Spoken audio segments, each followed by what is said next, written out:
Selamat pagi dan shalom bagi Bapak Ibu Saudara-saudari yang terkasih di dalam Kristus Yesus. Hari ini kita kembali bersyukur untuk segala berkat Tuhan yang kita rasakan dalam hidup kita. Mari kita mengawali hari ini dengan mendengarkan firman Tuhan. Marilah kita berdoa. Kasih karunia dan damai sejahtera dari Allah Bapa kita dan dari Tuhan Yesus Kristus menyertai kamu. Amin. Firman Tuhan yang menjadi renungan bagi kita hari ini tertulis di dalam kitab Yehezkiel 37 ayat 26. Beginilah firman Tuhan. Aku akan mengadakan perjanjian damai dengan mereka, dan itu akan menjadi perjanjian yang kekal dengan mereka. Aku akan memberkati mereka dan membuat mereka banyak dan memberikan tempat kudusku di tengah-tengah mereka untuk selama-lamanya. Demikian firman Tuhan. Bapak Ibu Saudara-saudari yang terkasih, saat terjadi pemilihan calon legislatif atau pemilihan kepala daerah atau pemilihan yang lainnya, selalu dibarengi dengan janji-janji untuk membuat perubahan dan kemajuan, supaya masyarakat percaya dan mau memilih mereka. Adakah orang yang tergiur dan terlena dengan janji itu? Pasti ada. Apakah semua janji itu ditepati? Bisa kita lihat pada kenyataannya.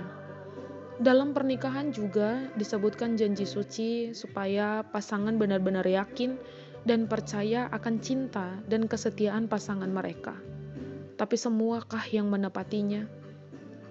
Dan masih banyak lagi janji-janji yang kita terima dan mungkin kita ucapkan kepada orang lain.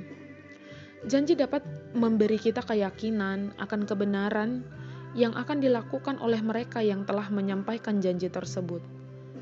Namun janji terkadang tidak berarti bahkan tidak dipercaya lagi ketika telah diingkari. Apalagi jika kita terkenal sebagai tukang ingkar janji, maka tak ada seorang pun yang mau percaya lagi dengan kita. Saudara-saudari, berbeda dengan janji manusia yang sering diingkari. Janji Allah bersifat kekal dan tidak akan pernah diingkari. Allah berjanji kepada Israel melalui Nabi Yehezkiel akan mempersatukan kembali kerajaan Israel dan Yehuda yang sudah terpecah.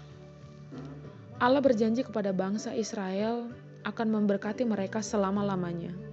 Perjanjian ini menjadi perjanjian kekal, yaitu berlaku untuk selama-lamanya. Janji Allah inilah yang seharusnya membuat bangsa Israel percaya dan hidup taat kepada Allah. Allah tidak pernah ingkar janji, dan janjinya telah digenapi di dalam Yesus Kristus. Bahkan yang diselamatkan dan diberkati bukan hanya sebatas bangsa Israel saja, tetapi seluruh dunia dan semua orang yang percaya kepadanya juga diselamatkan. Bapak, Ibu, Saudara-saudari, seberapa percayakah kita dengan janji Tuhan dalam hidup kita?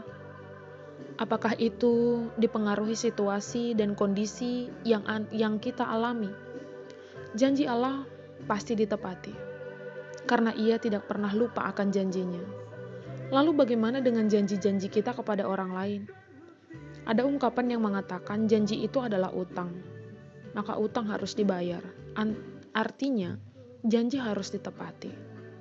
Jangan terlalu mudah berjanji jika tidak bisa menepatinya, karena itu mempengaruhi pandangan orang lain kepada kita.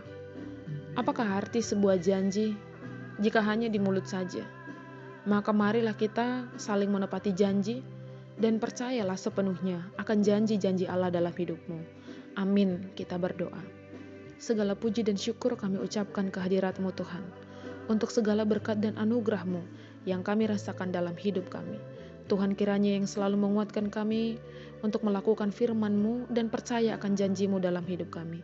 Tuhan, berkati setiap orang yang mendengarkan firman-Mu. Berikan kepada mereka rezeki dan kesehatan.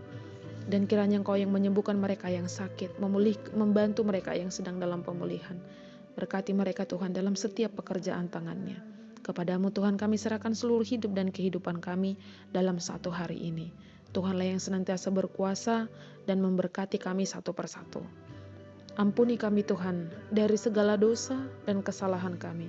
agar kami layak di hadapan-Mu, memohon kepadamu Tuhan untuk meminta segala berkat dan menerima anugerah yang daripadamu. Terpuji namamu Bapa sampai selamanya. Anugerah dari Tuhan kita Yesus Kristus, kasih setia Allah Bapa, dan persekutuan Roh Kudus kiranya menyertai kamu sekalian. Amin.